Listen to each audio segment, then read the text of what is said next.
Sekarang, aku lagi ada di zaman Nabi Lut. Di depan aku ada sebuah kota besar di tengah gurun. Temboknya tinggi, pasar-pasarnya ramai, kelihatannya megah banget dari luar. Tapi entah kenapa, dari pertama masuk, suasananya udah bikin gak nyaman. Aku jalan pelan sambil pegang kamera. Orang-orang di kota ini ngelihatin aku terus.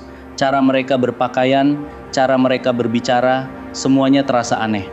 Mereka berpakaian dan berperilaku aneh semua. Aku mulai ngerti kenapa kota ini terkenal buruk. Dan makin lama aku di sini, aku mulai ngerti kenapa kota ini disebut sebagai kota paling rusak pada zamannya. Di tengah pasar yang ramai itu, aku melihat seorang lelaki berjubah putih memperingatkan kaumnya. Suaranya tegas, penuh kesedihan. Beliau berkata agar mereka kembali ke jalan yang benar, berhenti melakukan kemaksiatan, dan takut kepada Allah.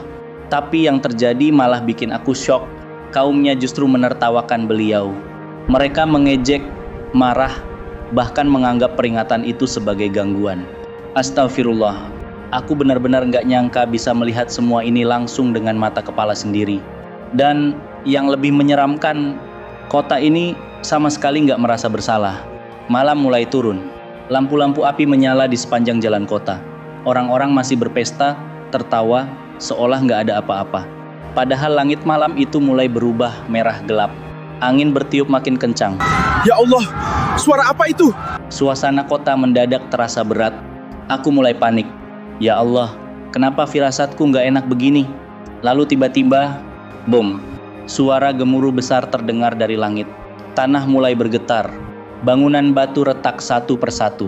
Orang-orang langsung berteriak panik dan berlarian ke segala arah. Debu memenuhi udara. Aku ikut lari sambil terus pegang kamera. Dan saat aku menoleh ke belakang, aku melihat kota itu mulai hancur. Seketika aku sadar, azab itu gak datang tiba-tiba. Mereka sudah berkali-kali diperingatkan, tapi semuanya diabaikan. Dan malam itu, aku melihat sendiri bagaimana sebuah kota besar dihancurkan karena terus menolak kebenaran.